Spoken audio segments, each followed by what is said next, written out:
quiero recibir, decía, a Gustavo Castro, que ha venido aquí a nuestros estudios como cada semana. ¿Cómo va, Pela? ¿Todo bien? Muy bien, ¿cómo ¿Bien? va? Bien, bien, bien. ¿Viste la serie de Menem? Le estaba preguntando recién a los muchachos, pero ayer la maratoneó medio mundo. Sí, justo de donde vengo me estuvieron comentando eso. No la vi. ¿Qué te dijeron? A todos les gustó. Sí. A todos les gustó, le pareció muy llevadera. Comentaron, no, bueno, es una mezcla obviamente es ficción, pero como que en partes es muy realista y en partes muy caricaturesca. Sí. Todos los personajes que aparecen, los hechos del primer menemismo, porque creo que empieza y concluye con la muerte de Carlitos. De Carlos Jr., sí, de claro. Carlitos Menem Jr.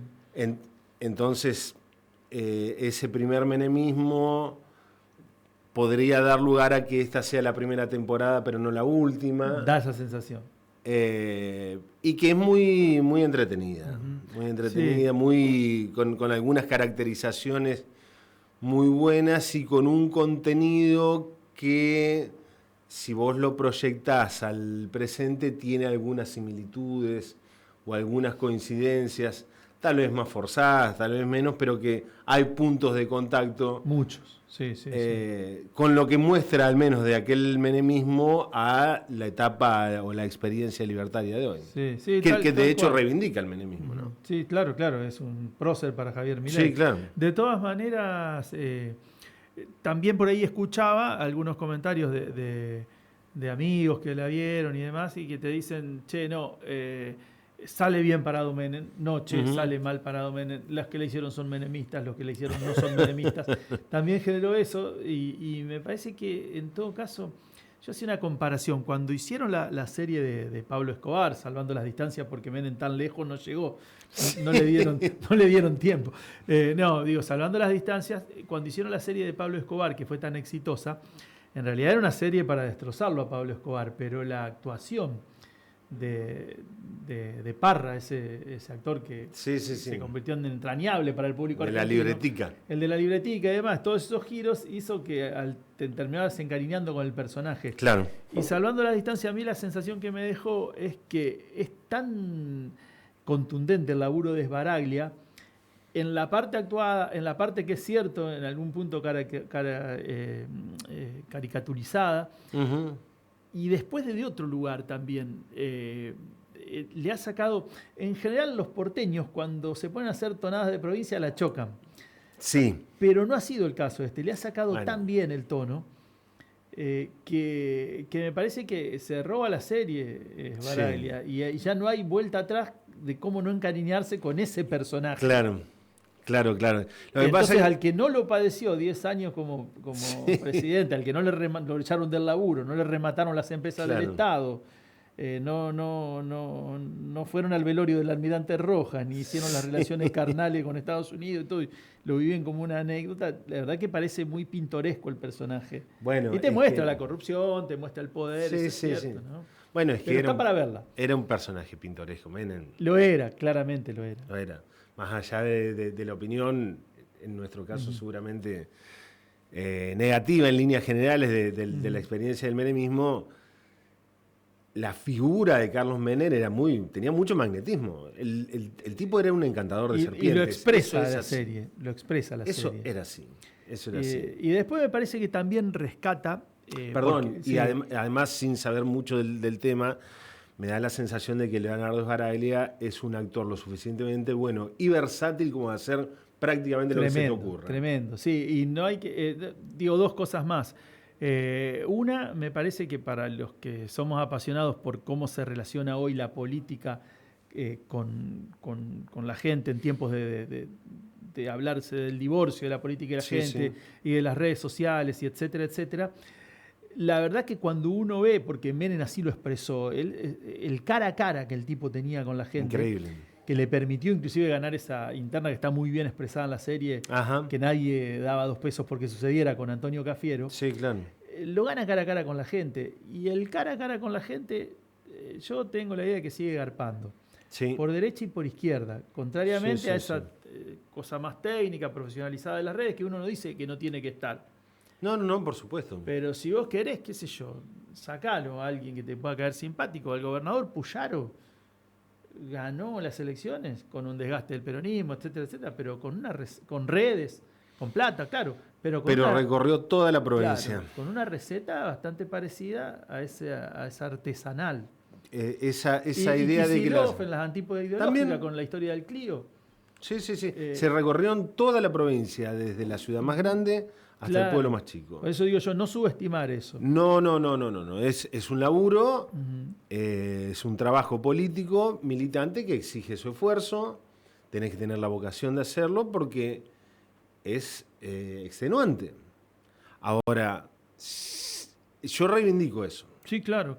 Yo reivindico esa práctica política del cara a cara, de tomarse el trabajo, de que los dirigentes políticos que tienen vocación de poder se tomen el trabajo de militar, de laburar, de recorrer el territorio, para llamarlo de alguna manera.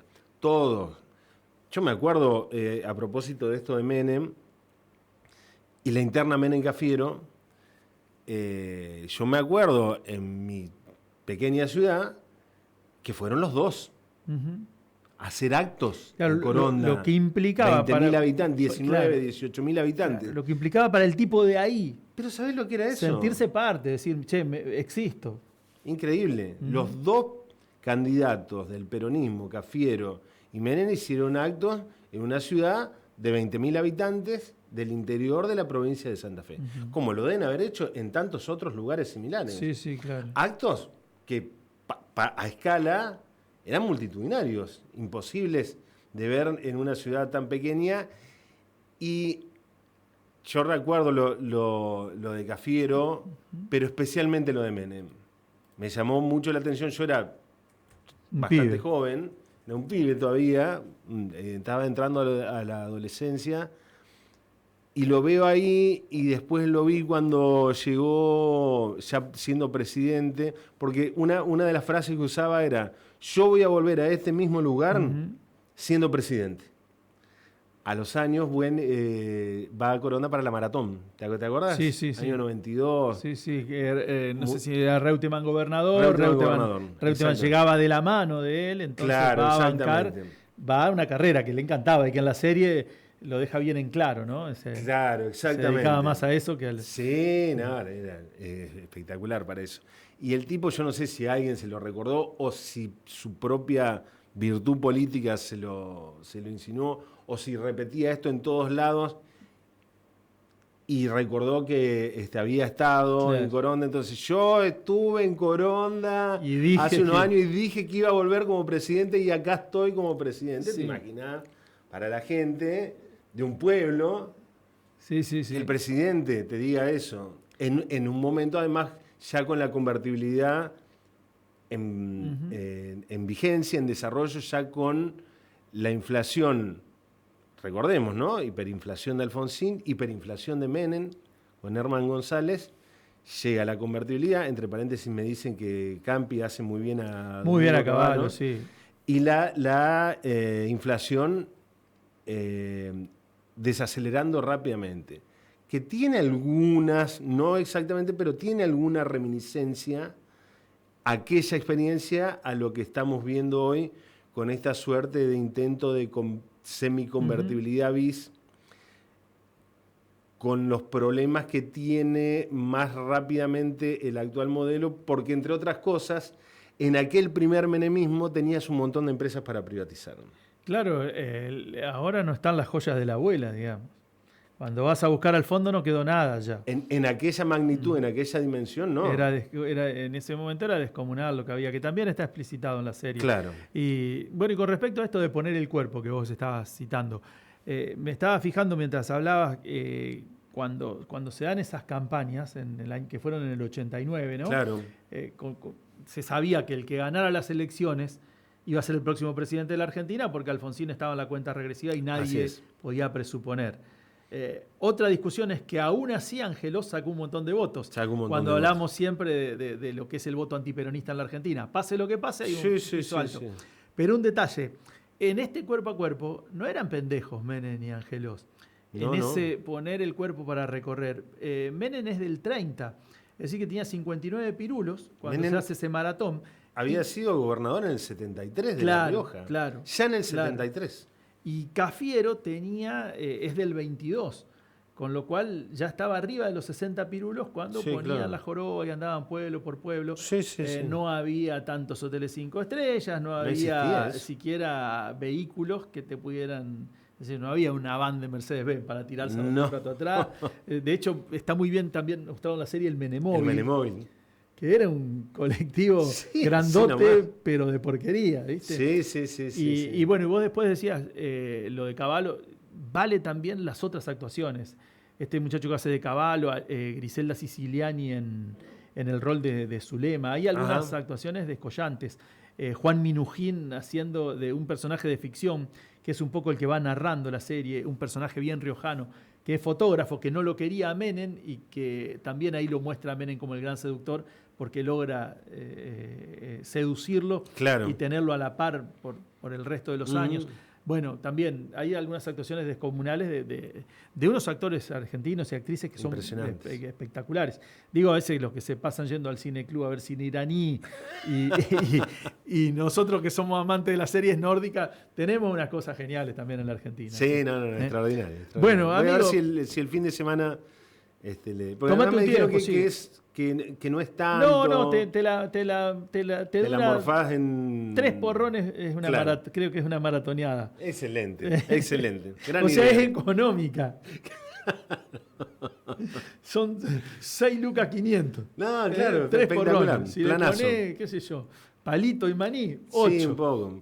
Pongámosle, vayámonos un poco más, vamos a hacerlo bien. 10. Salamín, con queso. 11, o 12.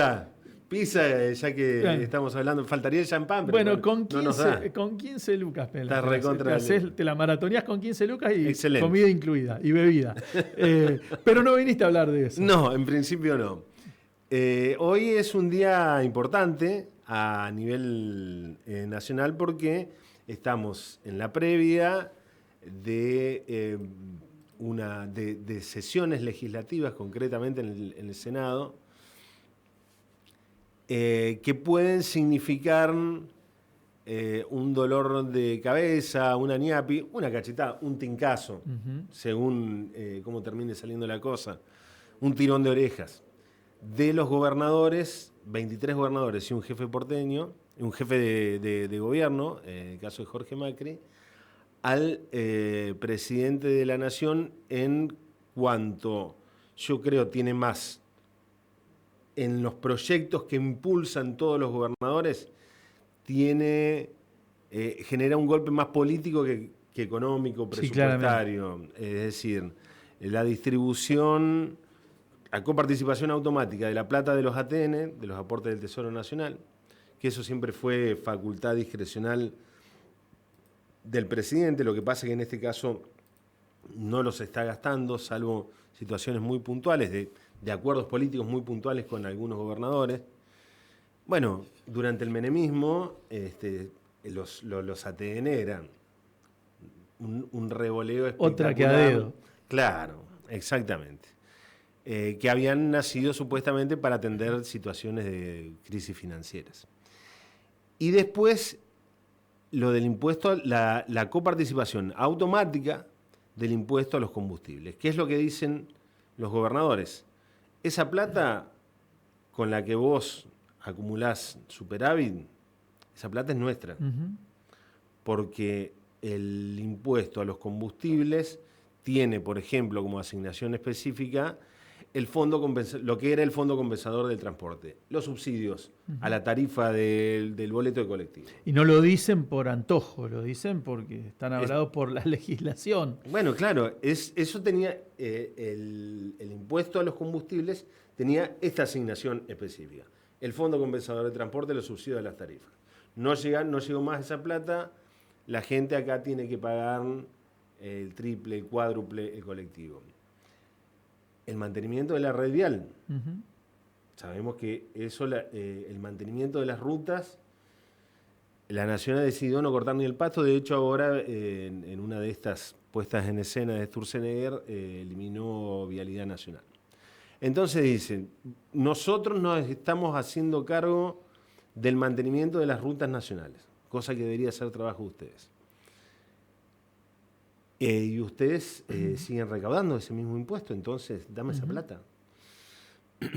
Eso es lo que están planteando hoy, es lo que se está planteando hoy en el Congreso de la Nación. De hecho, en el proyecto presentado, impulsado por los gobernadores y que probablemente tenga tratamiento hoy, vamos a ver cómo avanza la jornada, también se dice, bueno, elimina este fondo fiduciario, este otro fondo fiduciario, que ya vos dijiste que lo querías eliminar, te estás quedando con esa plata también. Eliminalo de ahí, financia este proyecto que nos da a nosotros un poco más de recursos. Pero en realidad es una advertencia política que le hacen los gobernadores, incluido el santafesino, ¿no?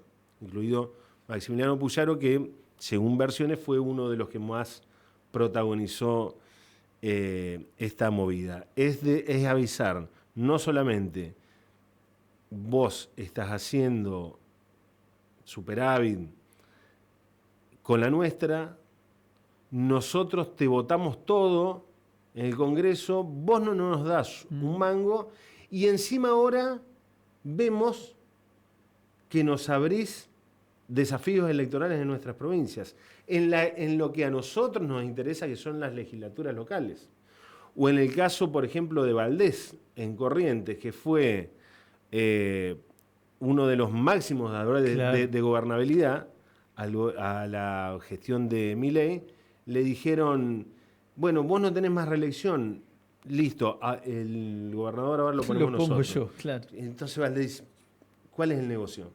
¿Cuál es el negocio para mí? No quisieron arreglar, le van a dividir el electorado, la Libertad Avanza va por afuera. Entonces dicen, che, no hay ningún negocio acá, nos quieren morfar y nosotros le seguimos votando todo y no nos dan ni siquiera un peso.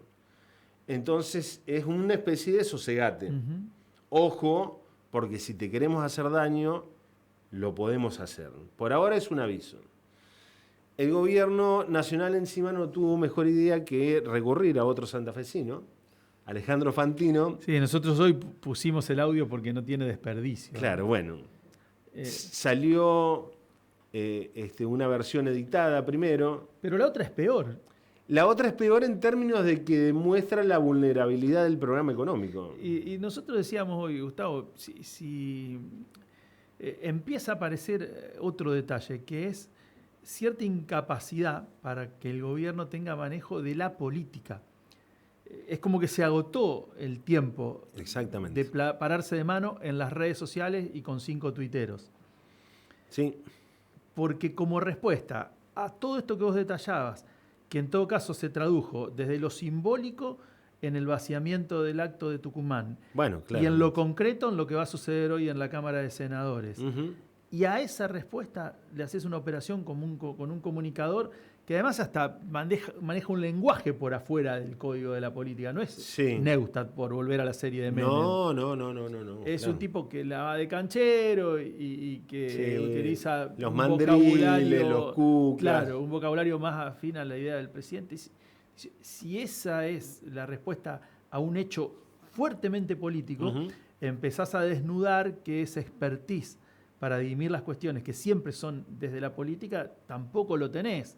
Ya no aparece como ya el Messi de las finanzas empieza a ser Bernardi y el ¿cómo le decían al mago el mago, ¿cómo es? Caputo. El mago del Kremlin. El mago del Kremlin empieza a ser, ¿viste? Replegado además Santiago Caputo. Replegado, en la interna, porque era el que tenía el mayor vínculo con los gobernadores y es quien apostaba a hacer algo de política. Sí, claramente.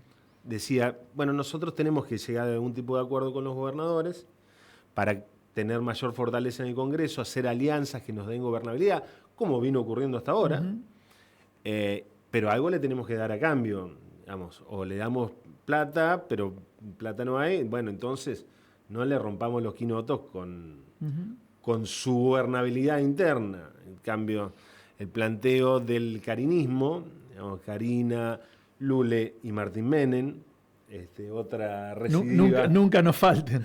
Claro.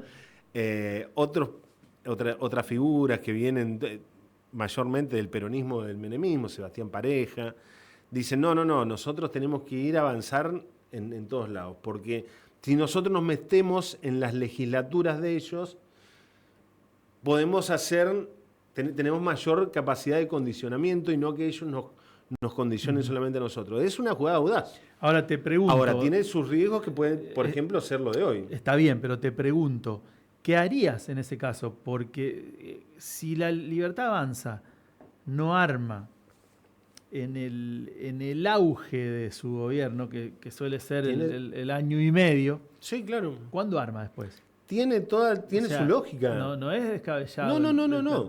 Es audaz. ¿Qué va a decir? ¿Va a gobernar para que después se lo capitalice en las provincias el PRO? Tiene absolutamente lógica. Eso es un dilema, en realidad. Salís a armar ahora a riesgo de que con la debilidad que tenés en el Congreso te generen un ruido que tenga potencial daño sobre tu programa económico, sobre la credibilidad de tu programa económico, sobre la credibilidad de tu sostenibilidad o de tu fortaleza política, que en un programa económico tan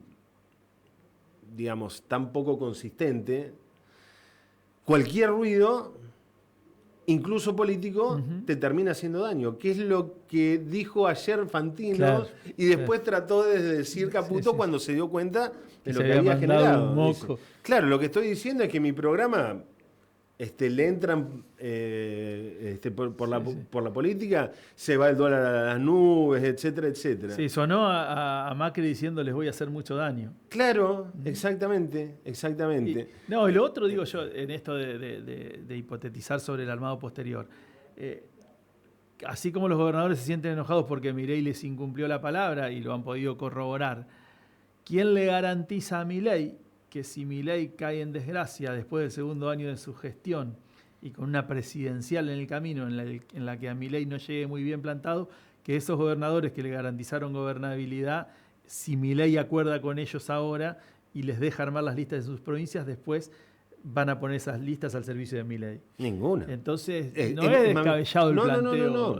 Por eso, es un dilema. Del jefe. ¿Qué hacemos? Del jefe Carina. Claro, ¿qué hacemos? Acordamos ahora con los gobernadores porque necesitamos no solamente meter una buena cantidad de diputados y senadores propios, pero igual sabemos que al día después de las elecciones, por más bien que nos vaya a nosotros la Libertad Avanza, vamos a necesitar reeditar esa alianza con los gobernadores porque los números propios no nos alcanzan.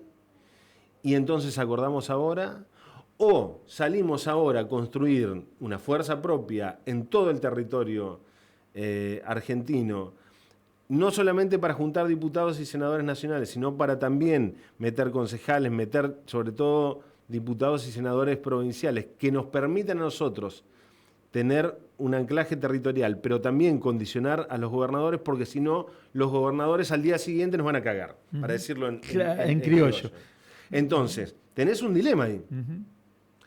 Este último camino tiene su absoluta lógica, pero tiene su riesgo para una fuerza política con debilidad parlamentaria que hasta ahora ha sido beneficiada porque buena parte del sistema político no peronista o no kirchnerista ha decidido acompañar porque tiene un sponsoreo privado muy importante, ¿no? La Asociación Empresaria Argentina, o sea, el RIGI, por ejemplo, ahora que se hablaba de la ley bases. La ley base se modificó casi, fue puesta en discusión casi de manera absoluta, pero el capítulo del RIGI prácticamente no se tocó. Bueno, hay sponsors, digamos, ¿no? Hay promotores privados desde las sombras que tienen su peso y a quienes una parte considerable del sistema político suele prestarle sus oídos y ser permeable a sus deseos. Pela, ¿con qué te querés ir? ¿Querés decir algo de lo que resultó como marcos de alianzas en provincia de Buenos Aires? El peronismo cerró, la Libertad Avanza también cerró con el PRO. Sí, yo quisiera ver un poco más cómo va evolucionando la cosa, sobre todo con las candidaturas. Lo que me parece, sí, trascendente, lo de la Libertad Avanza y el PRO ya estaba prácticamente cocinado. La Libertad Avanza se lo está comiendo al PRO, hasta en el propio nombre. Me pareció un buen término el que leí hoy por ahí, lo absorbió. Lo absorbió. Que no es lo mismo que hacer una alianza. O sea, se llama Frente a la Libertad Avanza. No le dejaron mojar ni el pan ahí. Nada. Color violeta. Ahí he leído algunas crónicas o algunas columnas en estos días que algún intendente del PRO de manera muy sarcástica e irónica dice, pero ojo que dice frente, ¿eh? Ahí estamos nosotros. Lo masacraron al PRO. Hay que ver cómo termina, si se terminaron de suturar las heridas internas, porque una cosa es arreglar con Ritondo, Santilli y Guillermo Montenegro. Claro, y otra cosa es que está dentro el intendente Pergamino. Claro, porque el intendente te dice, pero a mí me están armando listas de concejales. La misma lógica que en las provincias. Claro, además con perfiles absolutamente opositores y también con este tono altisonante que caracteriza a la Libertad Avanza. Claro, me arma y me putean. Sí. Claro, me dicen, ahí está el intendente de la casta, ladrón, corrupto, etcétera, comunista, qué sé yo. Sí. Entonces, bueno, no es lo mismo. No pongas como lo mismo ladrón, corrupto y comunista, porque me va a llamar mi amigo Daniel Silver y se va a calentar. Bueno, vamos a agregar o me va a esperar afuera. Populista, peronista, porque viste que es todo socialista. Es como que está todo dentro del mismo gran paquete. No es una cosa estamos viviendo una época muy particular. Entonces, hay que ver qué es lo que pasa, si es que sufre grietas o filtraciones hacia este otro espacio que intenta ser de centro o que se va a presentar como de centro, que está Schiaretti, Facundo Manes, una parte importante del radicalismo. Hay que ver quiénes terminan abrevando ahí. Y me parece que el dato más novedoso para mi gusto es que se logra conformar, en principio, un esquema, no sé si de unidad, pero por lo menos de listas únicas o de listas unificadas en el peronismo, en el panperonismo, digamos, ¿no? Están todos adentro, hoy a esta hora. Todavía no se armaron las listas. No, claro. Pero en el frente que se armó en los partidos que participan, hasta termina entrando Guillermo Moreno, ¿no? Con un esquema complicadísimo de firmas cruzadas entre los apoderados que demuestran una absoluta falta de confianza. Y claro. Es decir, todo el mundo está mirando lo que decíamos recién, a ver quién me va a cagar. Entonces hubo que hacer todo un trabajoso esquema que termina derivando en que, por ejemplo, que es un dato relevante, no se termina, qué sé yo, por ejemplo, el quisilofismo se guardaba para sí el sello del Frente Grande, que de Mario Seco, el intendente de Ensenada. Por las dudas. Entonces se decía, si no llegamos a concretar un acuerdo de alianza muy claro que nos dé certidumbre a nosotros, presentamos por si acaso el sello del Frente Grande ante la eventualidad de que no haya acuerdo en los nombres concretos. Esto no ocurrió. Entonces, me parece que es un paso adelante para el peronismo que puede llegar a tener réplicas en las provincias, particularmente en la elección de octubre, en la elección nacional de octubre, incluida la denominación Fuerza Patria, que me parece que es un hallazgo. Bueno, y la semana que viene, de cómo vaya derivando esto, también vamos a hablar seguro un poco de cómo va a plantarse Santa Fe con este esquema.